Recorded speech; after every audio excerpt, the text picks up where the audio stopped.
Have you ever felt invisible in a room full of people? Like you were just a prop in someone else's movie? That was Sarah's life for 5 years. She was the plain wife, the charity case her ambitious husband, Richard, dragged along to dinner parties just to look like a family man. But on a freezing night in Manhattan, at the most exclusive gala of the decade, Richard made a fatal mistake. He thought he could mock his wife to impress a table of billionaires. He didn't know that the man sitting at the head of the table wasn't looking at Richard with respect. He was waiting for orders, and he was waiting for them from Sarah. This is the story of how a cruel husband lost everything in a single heartbeat. The invitation felt heavy in Richard Calloway's hand, not just because of the thick, cream-colored cardstock, but because of the gold leaf embossing that spelled out the Pembroke Winter Solstice Gala. It was the kind of weight that promised entry into a world Richard had spent his entire 34 years clawing toward. This wasn't just a party. This was the inner sanctum. The Pembroke family didn't just have money. They had the kind of wealth that whispered, the kind that moved borders and silenced scandals before they even hit the press. Richard adjusted his tie in the hallway mirror of their penthouse. It was a silk Keaton, 7 folds, costing more than his father's first car. He looked the part. He always looked the part. Tall, jawline sharp enough to cut glass, with the sort of aggressively perfectly hair that suggested expensive stylists and even more expensive vitamins. He was the rising star at Meridian & Co., a shark in a tank of guppies. "Sarah, we're leaving in 10 minutes. Do not be late," he shouted, his voice echoing off the cold marble floors. He didn't look away from his own reflection. He was practicing his smile, the one that said, "I'm listening," while his eyes calculated your net worth. Sarah emerged from the bedroom. She was quiet. She was always quiet these days. She wore a simple navy gown. It was elegant, certainly, but in Richard's eyes it was boring. It was off the rack. No sequins, no daring plunge, no statement jewelry, just Sarah.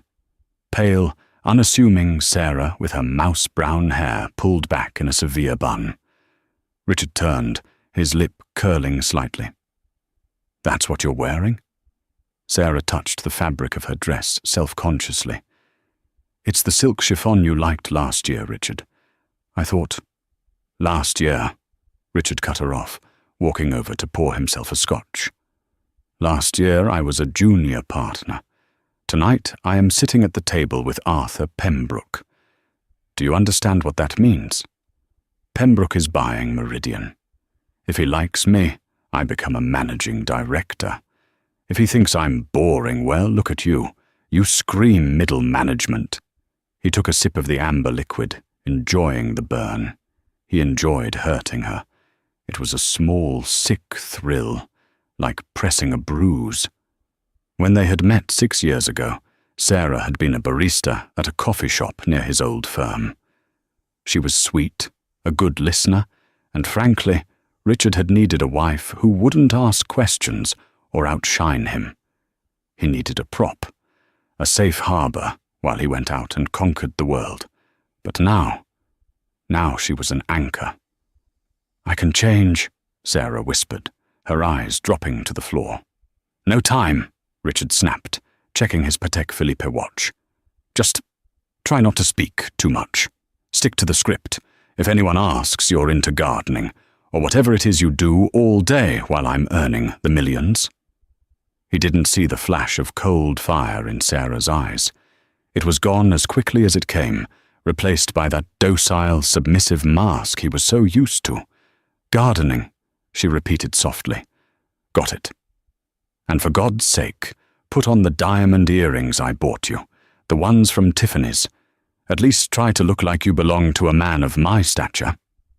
Sarah walked to the dresser. She opened her jewelry box. Inside sat the Tiffany earrings, flashy and somewhat tacky, the kind of jewelry people bought when they wanted to show off the price tag rather than the taste. Next to them, hidden in a velvet pouch Richard had never bothered to open, lay a pair of vintage sapphire studs. They were family heirlooms, insured for $4 million. She hesitated. Her hand hovered over the sapphires. She could end it tonight. She could put them on. And the moment they walked into the Waldorf Astoria, heads would turn. People in that world knew jewelry. They knew the Pembroke sapphires. But not yet. She picked up the Tiffany diamonds and clipped them on. They pinched her lobes. "Ready," she said. Richard didn't even look up as he scrolled through his phone. "Let's go. And remember, Sarah, tonight isn't about you. It's never about you." He grabbed his cashmere coat and swept out the door. Sarah followed, pausing for a split second to look at their penthouse. It was cold, sterile, decorated by a designer Richard had hired to make it look executive. There was not a single photo of her family.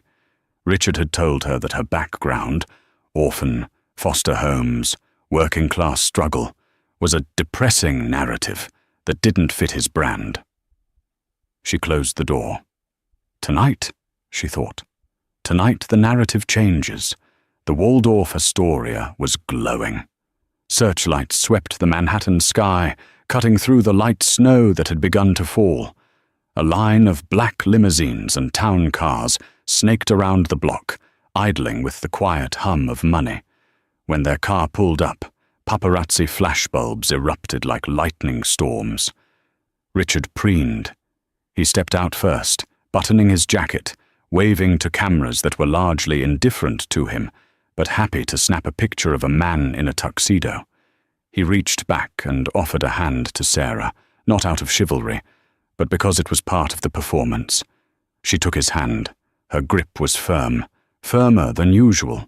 He frowned slightly but pulled her out.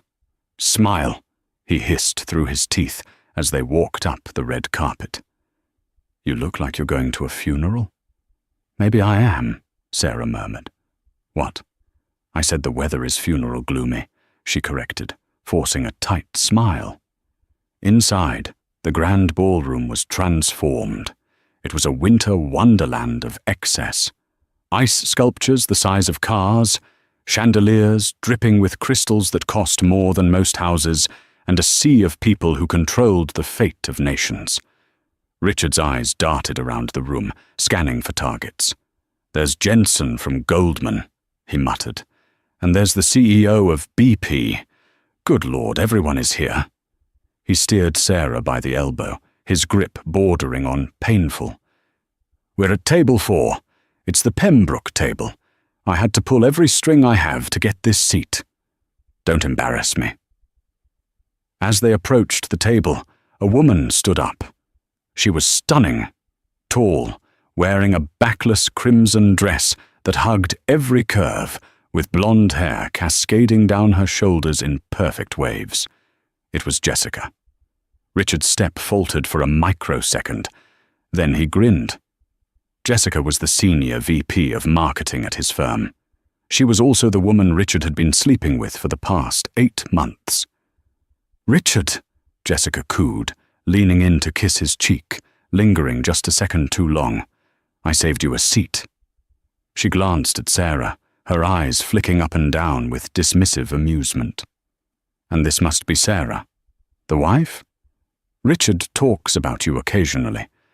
The insult was wrapped in silk, but it was a dagger nonetheless. "Hello, Jessica," Sarah said, her voice even. "Richard talks about you, too. Mostly about how much you charge to the company expense account." Richard choked on air. Jessica's smile froze. "A joke!" Richard laughed loudly, too loudly, slapping Jessica on the shoulder. "Sarah has a quirky sense of humor, very dry. Come, let's sit." He maneuvered himself between the two women, turning his back entirely to Sarah, to engage Jessica in a hushed, intense conversation about quarterly projections and office politics. Sarah was left staring at the centerpiece, a massive arrangement of white roses and orchids. She picked up the place card in front of her. Mrs. Calloway. She looked at the empty chair across from them. The place card there simply read, "The host." The ballroom began to fill. Waiters in white gloves poured vintage Dom Perignon. The noise level rose, a cacophony of polite laughter and deal-making. Richard was in his element. He was charming the man to his left, a hedge fund manager from London, telling anecdotes that were 80% exaggeration. Every few minutes, he would turn to Sarah, not to include her, but to check on her, like one checks on a dog they've tied outside a shop. "You okay, hon? Don't drink too much," he said condescendingly, patting her hand before turning back to Jessica to whisper something that made her giggle and touch his knee. Sarah took a sip of water. She watched the room. She saw things Richard missed. She saw the security detail moving into position by the stage. She saw the head of the waitstaff check his watch and signal the kitchen. She saw the way the older gentleman 2 tables over, a man Richard had dismissed as a nobody, was actually the silent owner of a massive shipping conglomerate. Richard thought power was loud. Sarah knew power was silent. "So, Sarah," Jessica said suddenly, her voice pitched high enough for the whole table to hear, "Richard tells me you used to make coffee for a living. That must be fascinating. Do you miss the apron?" The table went quiet. The hedge fund manager looked uncomfortable. Richard didn't defend her. He smirked. He actually smirked, waiting to see how she would handle the humiliation. Sarah set her glass down. "It was honest work, Jessica.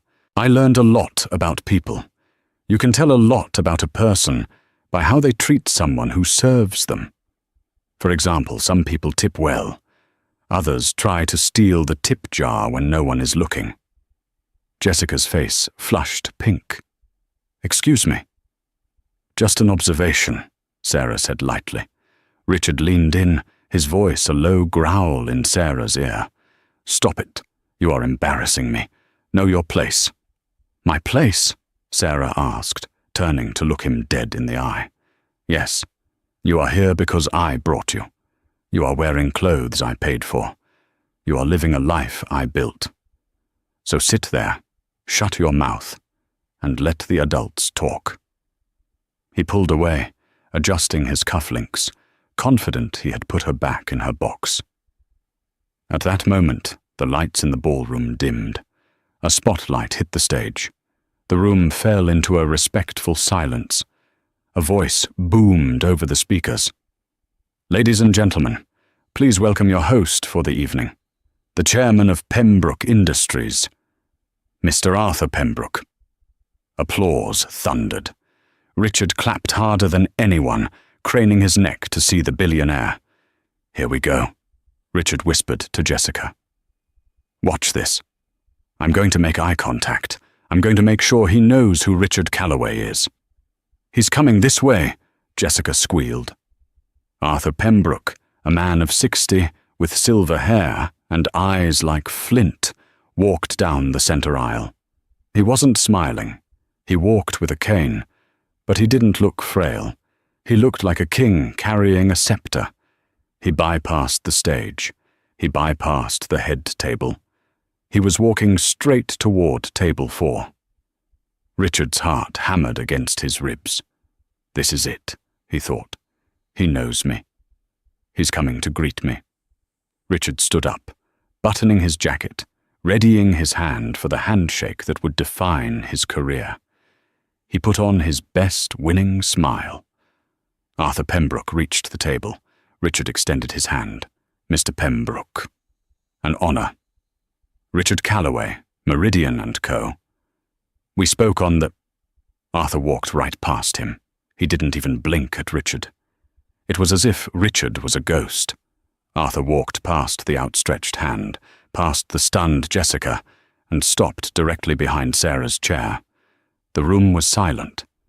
Richard stood there, hand hovering in the air, looking like a fool. Arthur placed a hand on Sarah's shoulder. He leaned down and whispered something in her ear. Sarah didn't stand up. She didn't look surprised. She simply reached up, patted the billionaire's hand, and nodded. Richard froze. His brain couldn't process the image. The most powerful man in New York was standing behind his plain wife, like a butler or a protective father. Arthur straightened up and looked at Richard for the first time. The look wasn't friendly.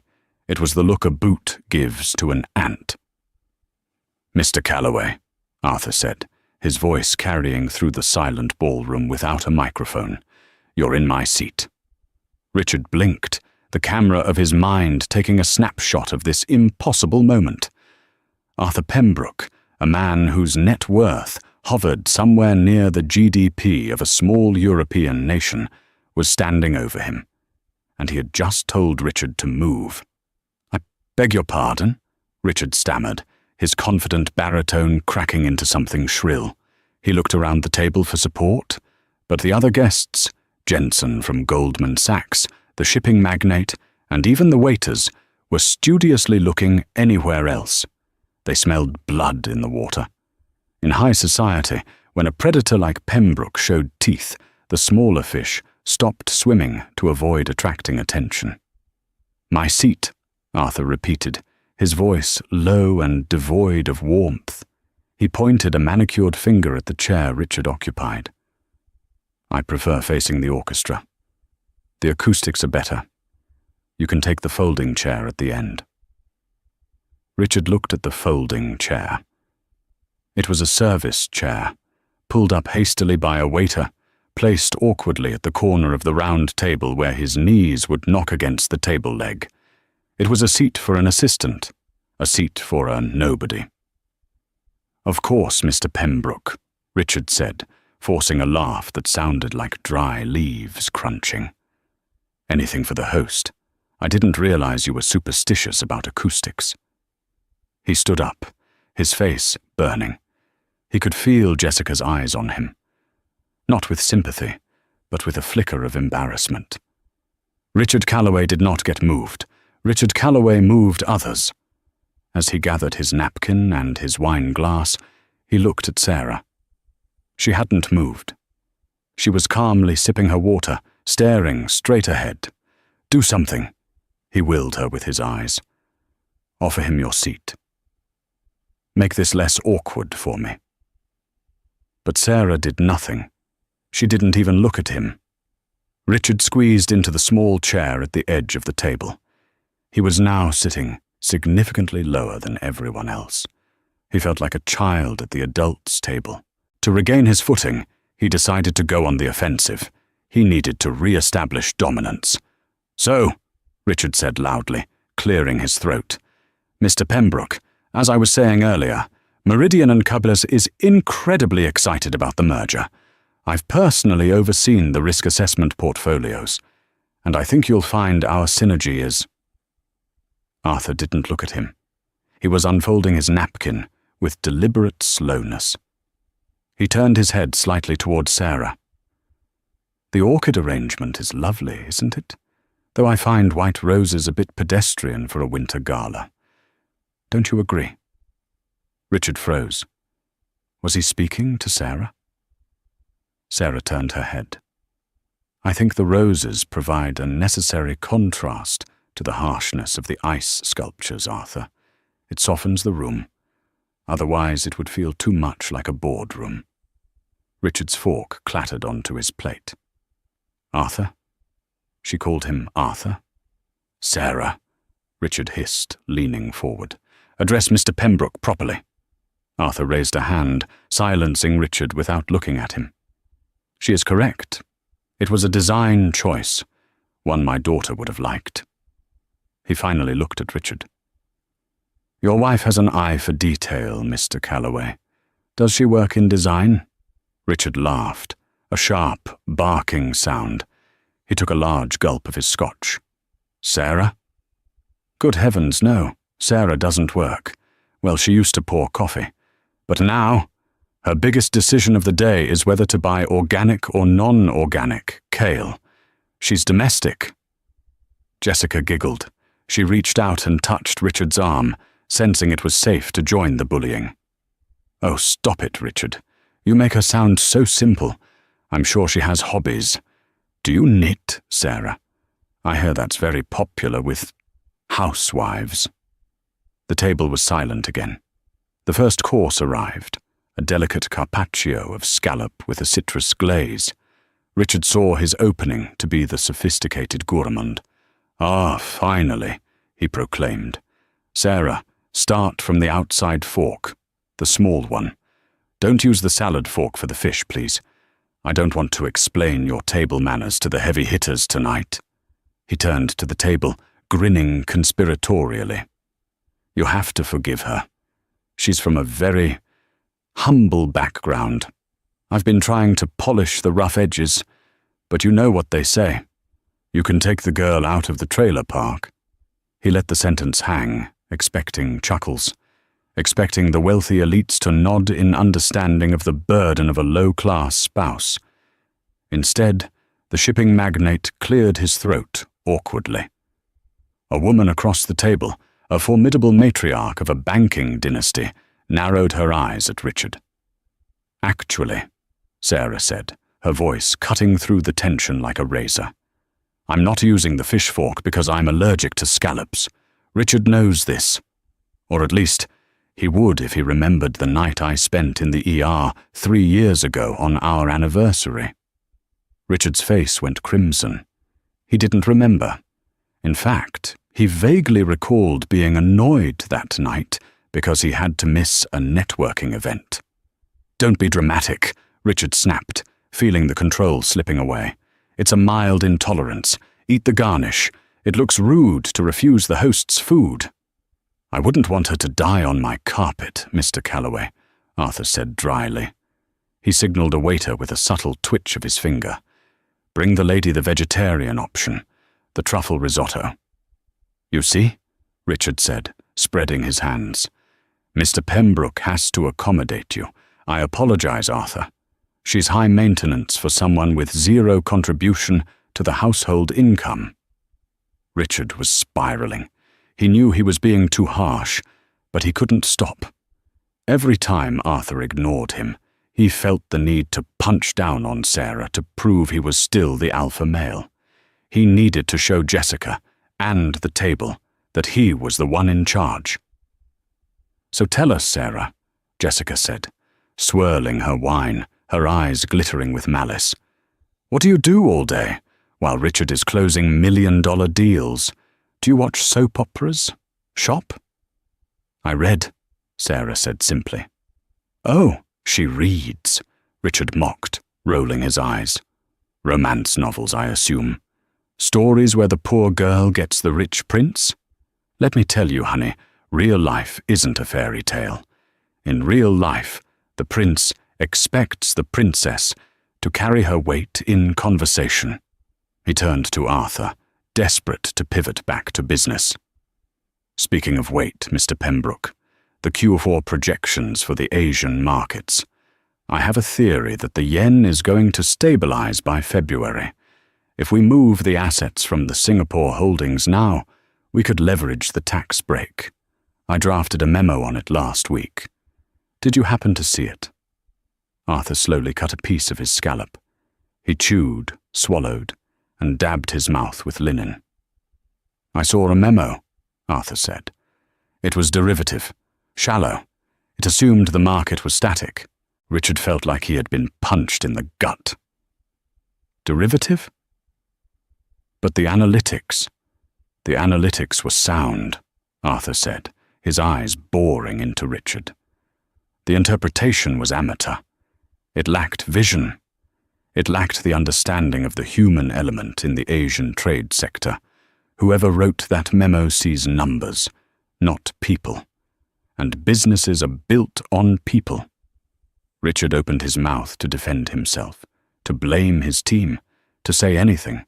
"However," Arthur continued, turning his body completely away from Richard to face Sarah, "I recently read a fascinating article in The Economist regarding that very sector.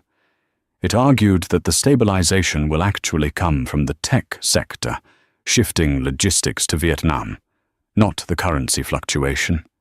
It was a brilliant piece. Did you happen to read it, Sarah? Since you read all day? It was a test. Richard knew it. He smirked. Sarah didn't read The Economist. Sarah read fashion blogs and cooking recipes. This was it. She would falter, look stupid, and Richard would swoop in to save the conversation. Well? Richard prodded her. Mr. Pembroke asked you a question. Don't stare blankly. Sarah placed her hands on the table. She looked at Arthur. Her eyes, usually so guarded, were suddenly sharp, intelligent, and dangerous. I did read it, Sarah said, but the author missed the key variable. He didn't account for the new maritime trade sanctions being debated in The Hague next week. If those pass, the logistics shift to Vietnam will be delayed by 6 months. The yen won't stabilize. It will plummet. The smart move isn't to move assets from Singapore. It's to double down on liquidating the hardware stock before the sanctions hit, then buy back in when the market bottoms out in March. Silence. Absolute suffocating silence. Richard stared at his wife. His mouth hung slightly open. He had never heard her use the words liquidating or sanctions in his life. She sounded like a managing director. Arthur Pembroke didn't look surprised. He looked satisfied. Precisely, Arthur said softly. Buy back in March. That is the move of a titan, not a middle manager. He glanced sideways at Richard on the word middle manager. Richard felt the room spinning. How did she know that? She must have overheard him on a call. Yes, that was it.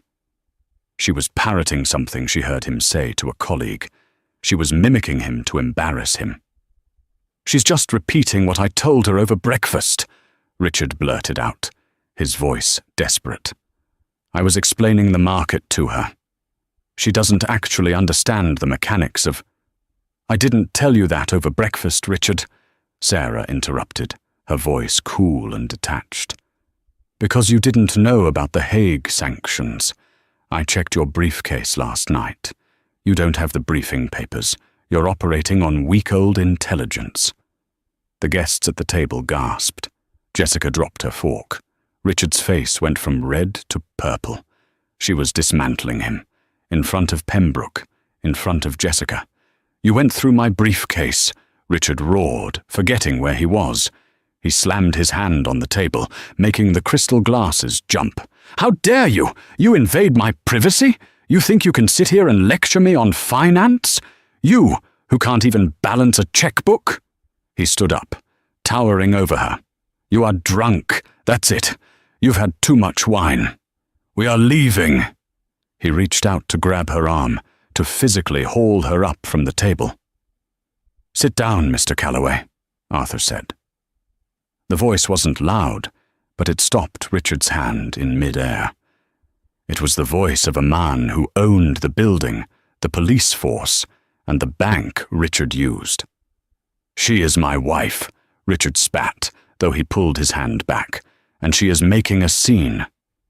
You are the only one making a scene, Arthur replied calmly, and you are the only one standing. Sit down, or be removed. Richard looked at the security guard standing by the wall. They had taken a step forward. He slowly, agonizingly, sank back into his folding chair. He was trapped, he was humiliated, and he was furious. He glared at Sarah with pure hatred. Wait until we get home, his eyes promised. Wait until there are no billionaires to protect you. But Sarah wasn't looking at him. She was looking at Arthur, and for the first time in years, she was smiling. A real smile. Now, Arthur said, signaling for the main course. Let's discuss the future. Sarah, I have a proposition for Meridian & Co., but I'm not sure they have the leadership to handle it. I agree, Sarah said, taking a sip of wine. Their leadership is easily distracted by shiny objects. She glanced briefly at Jessica's sequined dress. Jessica shrank back in her seat, suddenly wishing she was invisible. The main course was Wagyu beef, served with a reduction that smelled of expensive earth and thyme. Richard couldn't taste it. The meat felt like ash in his mouth. He was vibrating with rage, his leg bouncing nervously under the table. The dynamic at table 4 had shifted irrevocably. Richard was no longer the protagonist of the evening. He wasn't even the antagonist. He was the court jester. Arthur Pembroke and Sarah were engaged in a low, intense conversation. They weren't talking about the weather or the gala. They were talking about business, real, high-stakes business. They discussed the volatility of the crypto markets, the zoning laws in downtown Manhattan, and the ethics of AI in stock trading. Richard tried to interrupt 3 times.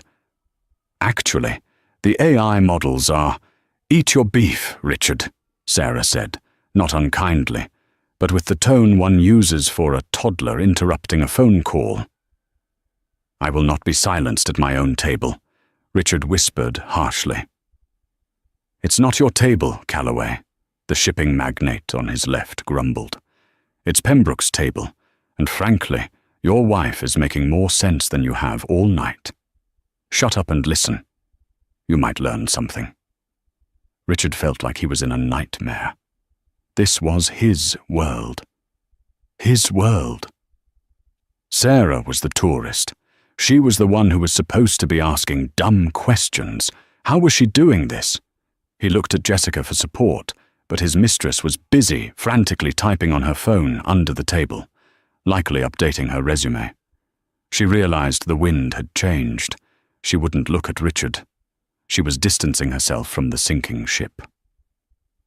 "You seem surprised, Richard," Arthur said suddenly, breaking his conversation with Sarah to address the sullen man at the end of the table. "I am confused," Richard admitted through gritted teeth. "My wife has evidently been memorizing Wikipedia articles to impress you. It's a parlor trick, a charade." "A charade," Arthur mused. He took a sip of water. "Interesting word. Tell me, Richard, do you know who founded Meridian & Co., the firm you are so proud to work for?" "Of course," Richard said, straightening his tie. "It was founded in 1958 by Cornelius Vance, a visionary." "Cornelius Vance?" Arthur nodded. "A good man. My godfather, actually." Richard's eyes widened. "I didn't know that." "There is a lot you don't know," Arthur said. "Cornelius had no sons. He had one daughter. She married a man named Harrison. They died in a plane crash 20 years ago. A tragedy." "I know the history," Richard said impatiently. "The company went public. The board took over." "Not exactly," Arthur corrected. "The majority shares, 51% of the company, were left in a trust, a blind trust, designated for the sole surviving grandchild, a girl. She was 18 at the time. She wanted to finish her education, travel, live a normal life without the burden of the Vance name. So she changed it. She disappeared into the world to learn what it was like to be a normal person, to work for a living." Richard frowned. "Why are you telling me this history lesson?" "Because," Arthur said, his eyes hard as flint, "the trust expires tonight. At midnight on the winter solstice, the heir comes of age, legally speaking, regarding the control of the assets. The blind trust dissolves, and the 51% owner takes the chair." Richard looked at his watch. It was 11:45 p.m. "So?" Richard scoffed. "Some heiress is going to swoop in and take over the company? Good luck to her. The board will eat her alive. Unless she's been in the trenches, she won't know how to run a firm like Meridian." "She has been in the trenches," Arthur said. "She's been observing, watching the company culture, seeing how the rising stars treat their subordinates, how they treat their partners. She wanted to know if the men running her grandfather's legacy were good men, or if they were arrogant, Cruel little boys. A cold feeling, colder than the ice sculptures, began to crawl up Richard's spine. He looked at Sarah. She was watching him. There was no fear in her eyes anymore. There was only a profound, exhausted pity. "No," Richard whispered. "No, that's impossible." "Sarah." Richard laughed nervously. Tell him your last name is Waite." He realized with a jolt of horror that he had never seen Sarah's birth certificate. They had married quickly. She had been Sarah Miller, a common name, a throwaway name. "My mother's maiden name was Miller," Sarah said softly. "My father's name was Harrison. My grandfather was Cornelius Vance." The room seemed to tilt. The clinking of silverware stopped. The background music faded into a dull roar in Richard's ears. "You?" Richard pointed a shaking finger at her. "You are the heir? You own Meridian?" 51%, Sarah corrected. "As of..." She checked the grandfather clock standing in the corner of the ballroom. 15 minutes from now. "This is a joke." Richard stood up, knocking his chair over. It clattered loudly on the parquet floor. "This is a sick joke. You were a barista. I pulled you out of poverty. I bought you that dress. I pay the rent." "You pay the rent on a penthouse I own," Sarah said calmly. "The building belongs to the trust, Richard. I let you pay. It made you feel like a man. And honestly, I wanted to see if you would ever treat me as an equal when you thought I had nothing. I wanted to be loved for me, not for the Vance's fortune." She stood up. She didn't look small anymore. In her simple navy dress, she looked regal. "I gave you 5 years, Richard," she said, her voice trembling slightly with emotion. 5 years to show me kindness, to show me that you weren't just another shark in a suit. I waited.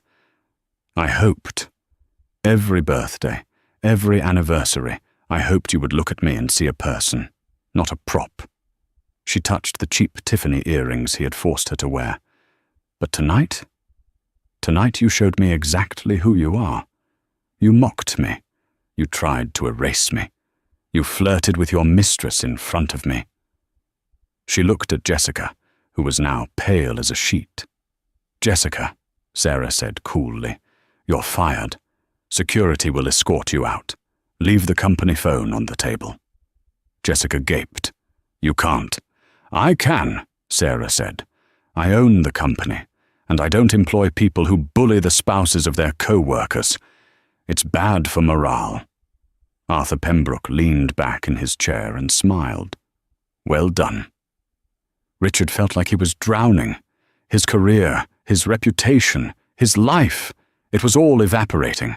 But his ego wouldn't let him die quietly. "You can't do this!" Richard screamed, causing the entire ballroom to turn and look. "I am the top earner. I am the face of Meridian. You need me. You're just a coffee girl." "And you," Sarah said, stepping closer to him, her eyes blazing, "are a liability." "I want a divorce," Richard yelled. "I'll take half. I'll take everything. If you're really worth millions, I'll bleed you dry." Arthur Pembroke cleared his throat. "Actually, Mr. Calloway, I believe you signed a prenuptial agreement, one that Sarah insisted on. You didn't read it closely because you thought she had nothing to protect. You thought it was to protect your meager associate salary." Richard remembered the prenup. He had signed it laughing, thinking it was cute that she wanted to keep her savings. "That prenup," Arthur continued, "has a fidelity clause and a disparagement clause. Given your performance with Miss Jessica tonight, and your public verbal abuse of your wife, I'd say you voided any claim to spousal support." Richard looked from Arthur to Sarah. He looked at the sea of faces, the elite of New York, staring at him with disgust.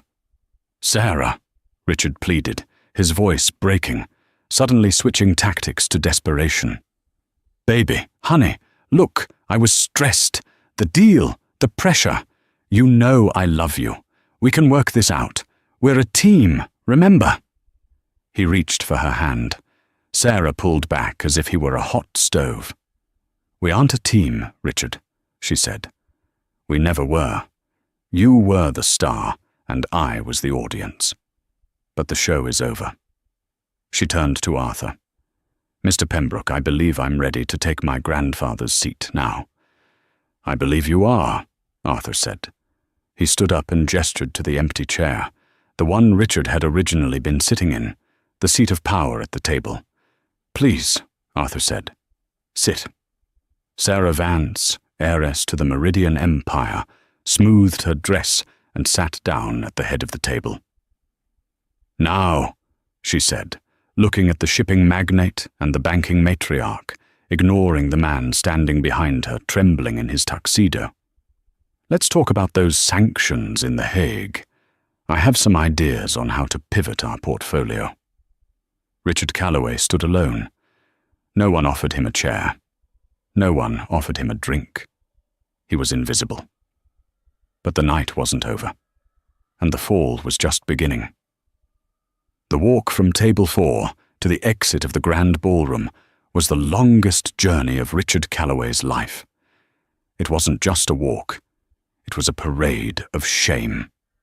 The security guards, two men with necks as thick as tree trunks and earpieces that hummed with static, didn't drag him. That would have been too dramatic, too messy for the Pembroke Gala. Instead, they flanked him, close enough that their shoulders brushed his, a silent physical wall guiding him toward the double doors. Richard tried to keep his head up. He tried to lock eyes with the colleagues he had drank with, the clients he had courted, the rivals he had bested. But the room had developed a sudden, collective fascination with the ceiling, their plates, or the microscopic details of their napkins. He was a dead man walking. He was a contagion. "Don't touch me," Richard hissed at the guard on his left as they reached the velvet ropes. "I know the way. I'm an executive." "You were an executive," the guard replied, his voice a flat monotone. "Now you're a trespassing risk. Keep moving, sir." They pushed through the heavy doors into the foyer. The cold air from the entrance rushed in, a stark contrast to the perfumed warmth of the ballroom. Outside, the paparazzi were still waiting, huddled against the barricades, smoking cigarettes and checking their cameras. They looked bored. They were waiting for a starlet to stumble or a politician to be caught with a mistress. They weren't expecting Richard. But as the doors swung open, and Richard was essentially ejected onto the red carpet, sans coat, which he realized with a pang of despair was still at the coat check inside, a ripple went through the press line. Phones lit up. "Is that Calloway from Meridian?" one photographer shouted. "Where's the wife? Where's the plain Jane?" another heckled. Richard shielded his eyes against the flashbulbs. He couldn't let them see him like this. He needed a narrative. He needed to spin this before the morning papers. He straightened his spine, shivering in the biting wind. "Gentlemen," Richard called out, forcing a smile that looked more like a rictus of pain. "Just a minor misunderstanding. A little too much excitement inside. The merger talks are intense." A reporter from the New York Post, a woman with sharp eyes and a sharper pen, stepped forward. "Misunderstanding. We just got a press release from Pembroke Industries. Sent 30 seconds ago." Richard froze. "What?" The reporter held up her phone. "It says, Meridian and Comedos announces immediate restructuring. Sarah Vance, granddaughter of founder Cornelius Vance, assumes majority control, effective midnight. Current management under review for ethical violations." "Care to comment on the ethical violations, Mr. Calloway?" The color drained from Richard's face. Midnight. The trust had dissolved. It was happening in real time. "That's unverified," Richard stammered. "Sarah is unstable. She's confused." "She looks pretty stable on the live stream," the reporter deadpanned, pointing to a large screen mounted on the side of a news van. Richard turned. There, on the screen, was the inside of the ballroom he had just been expelled from. Sarah was standing at the podium on the stage. She looked small against the backdrop of the massive organ pipes, but her voice was amplified, clear and steady.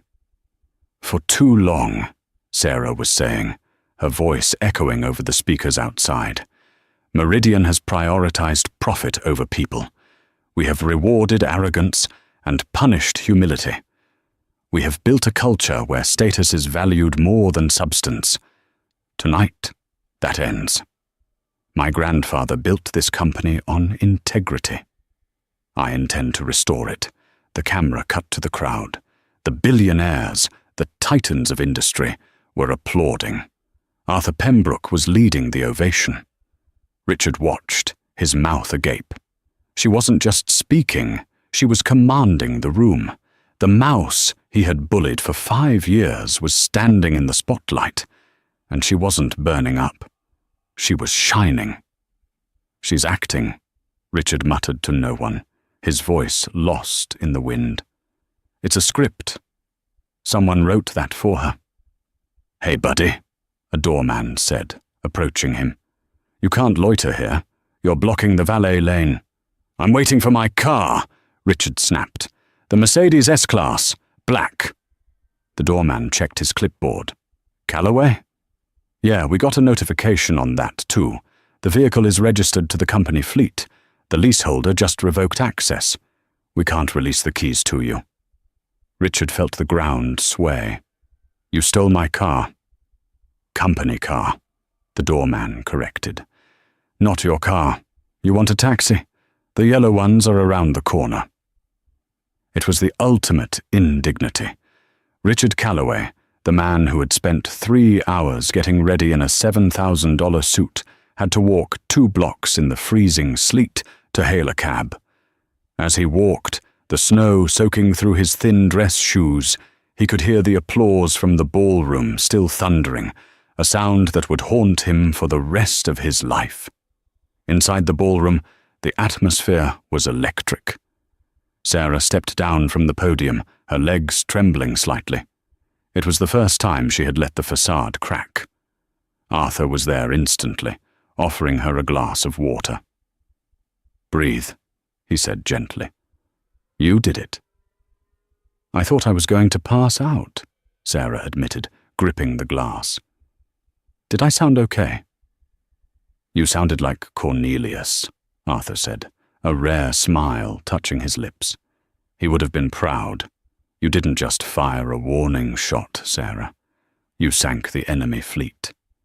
Sarah looked toward the doors where Richard had exited. A part of her, the part that had loved him once, felt a pang of sickness. It didn't feel good to destroy someone. It felt heavy. "He's going to come after me," Sarah said softly. "He won't stop. His ego won't let him." "Let him come," Arthur said, his eyes hardening. "He's bringing a knife to a nuclear war. You have the board. You have the shares. And," he gestured to a tall, severe-looking woman approaching them, "you have Linda from Skadden Arps." Linda, one of the most feared divorce attorneys in Manhattan, extended a hand. She wore a suit that looked like it was made of steel wool and shark skin. "Mrs. Vance," Linda said. "Or do you prefer Ms. Vance now?" "Ms. Vance," Sarah corrected. "Definitely Miss." "Excellent," Linda said, opening a leather folder. "I watched the altercation. We have 30 witnesses to the verbal abuse.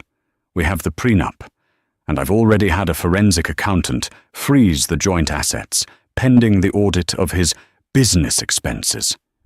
I suggest you stay at the plaza tonight. We'll have a security detail posted. Don't go back to the penthouse." "Why?" Sarah asked.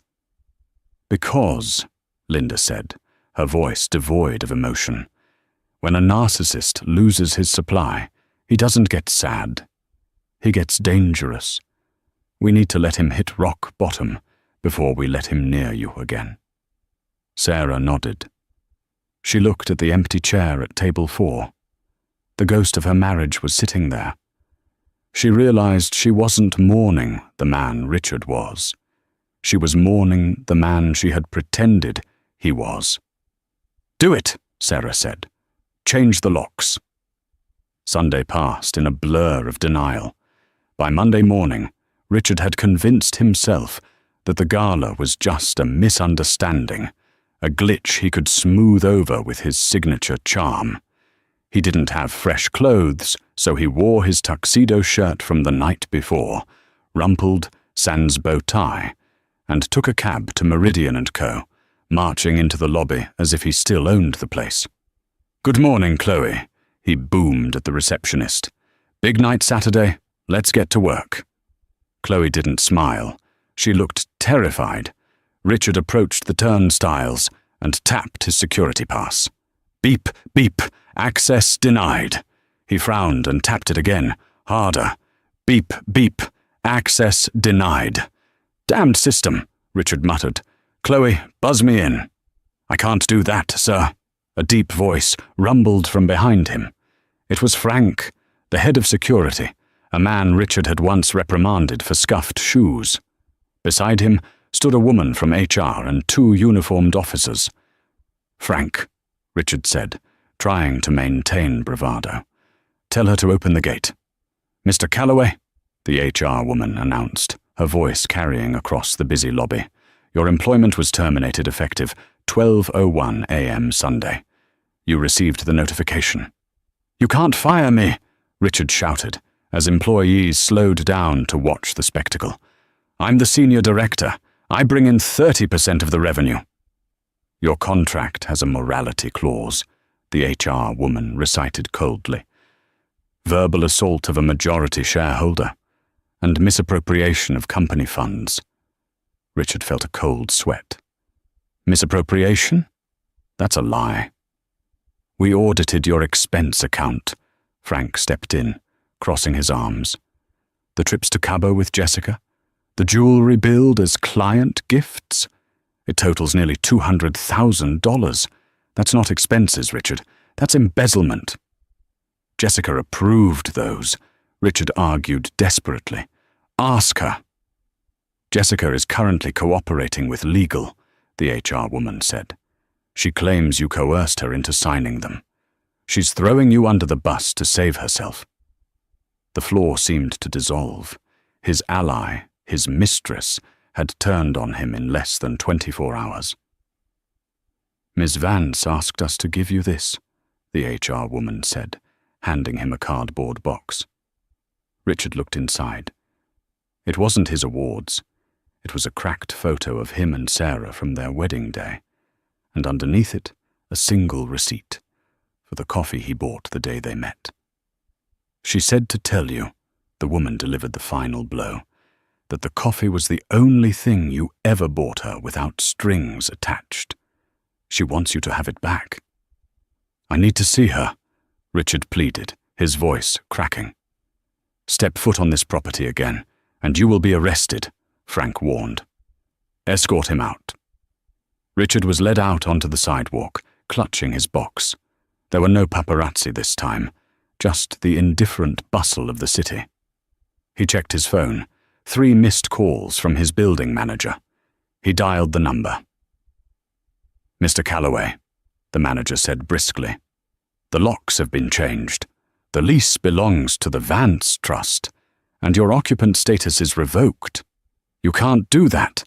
My things—" "Packed and moved to a storage unit in Queens," the manager interrupted. "It's not climate-controlled, so I suggest you get your Italian suits quickly." Richard hung up. He slid down the wall of the skyscraper until he was sitting on the pavement. A businessman hurried past, accidentally kicking the cardboard box. "Watch it," the stranger snapped, not even looking down. Richard didn't respond. He just sat there, clutching the receipt for a $3 coffee, realizing he had no job, no home, and no one left to blame but himself. He was finally, truly, nobody. 6 months had passed since the winter solstice gala. The atmosphere inside Meridian & Co. had shifted from fear to purpose. Sarah Vance sat in the corner office on the 40th floor.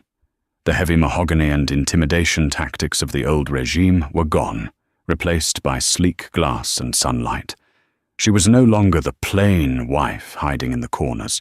She was the CEO, and she had forged a new culture in the fire of that fateful night. "Ms. Vance," her assistant Leo called out. "The lawyers are here, and Mr. Calloway." Sarah took a breath.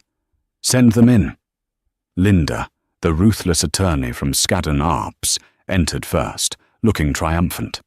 Behind her trailed Richard. He was a shadow of his former self. He had lost weight, and his suit, one of the few he salvaged from storage, hung loosely on his frame. His arrogant swagger was gone, replaced by the slumped shoulders of a man broken by months of social exile and rejection letters. He refused to make eye contact, staring at the grey carpet he had once mocked. "We are here to finalize the divorce and the restitution for the embezzlement," Linda stated, slapping a thick file onto the glass desk. "I've read it," Richard rasped, finally looking at Sarah with red-rimmed eyes. "You win, Sarah. I can't pay the $200,000. I've been blacklisted. Even Jessica testified against me to save her own skin." "Jessica is working in the archives now," Sarah said coolly. "She's learning humility, something you're about to learn." "So what happens?" Richard asked, his voice trembling. "Jail? Is that what you want?" Sarah walked to the window. She remembered the pain he had caused, but she also remembered the insecure man beneath the ego. "Jail doesn't get my company's money back, Richard, and it doesn't make me a better person." She slid a folder across the desk. "This is an alternative." Richard opened it, frowning. "A job offer? At a financial literacy non-profit in the Bronx?" "They help low-income families avoid predatory loans," Sarah explained. "You know how the system is rigged because you helped rig it. Use that knowledge to help people. Your wages will be garnished to repay the debt to Meridian. It's a humble life, but it's an honest one." Richard stared at the paper. It was a humiliation, but it was also a lifeline. "Why?" he whispered. "After everything I did, why give me a way out?" "Because I remember the man who bought me coffee 6 years ago," Sarah said softly. "He wasn't a monster. He just lost his way." Tears spilled onto the paper as Richard picked up a cheap plastic pen and signed. "Thank you," he choked out. He stood up, looking at her with a reverence he had never shown during their marriage. "You were always the heir. I was just too blind to see it." He left, walking out not as a titan of industry, but as a man beginning a long, hard road to redemption. Moments later, Arthur Pembroke entered through the side door. "You're too good to him," the old billionaire noted, though he smiled with pride. "Hate is too heavy to carry," Sarah replied, sitting back in her chair. "I have a company to run." "And you're running it well. Stock is up 12%, Arthur said. "I'm retiring, Sarah. The Shark Tank is yours. Just one piece of advice. Find someone who loves you for the gardening, not the bank account." Sarah laughed, a genuine sound of freedom. "I think I'll enjoy my own company for a while." Arthur left, and Sarah turned to the window. Down below, Richard was heading to the subway. Up here, the view was clear. She pressed her intercom. "Leo," she commanded, her voice strong. "Get the Singapore delegation on the line. Let's make a deal." And that is how Richard Calloway learned the most expensive lesson of his life. He spent years chasing status, thinking that power came from the people you could impress or the people you could step on. He was so busy looking up at the billionaires that he never looked sideways at the woman holding his hand. He didn't realize that the plain wife he mocked was the very person holding the keys to the kingdom he so desperately wanted. Sarah didn't just inherit a company that night. She reclaimed her dignity. She proved that true class isn't about what you wear or who you know. It's about how you treat people when you think they have nothing to offer you. Richard ended up with nothing because he valued things over people. Sarah ended up with everything because she understood that integrity is the only currency that never devalues. Wow, what a roller coaster. I honestly got chills when Sarah walked into that boardroom. What do you guys think? Do you think Sarah was too nice to Richard in the end by giving him that job? Or was it the perfect punishment to make him work for his redemption? I want to know what you would have done. If you were Sarah, would you have sent him to jail or would you have offered him a second chance? Let me know your thoughts in the comments down below. I read every single one. If you enjoyed this story of karma and justice, please smash that like button. It really helps the channel grow. And if you haven't already, hit subscribe and ring that notification bell so you never miss a story. We have a crazy one coming up next week about a landlord who evicted a tenant only to find out she was his boss. You don't want to miss it. Thanks for watching, and I'll see you in the next video.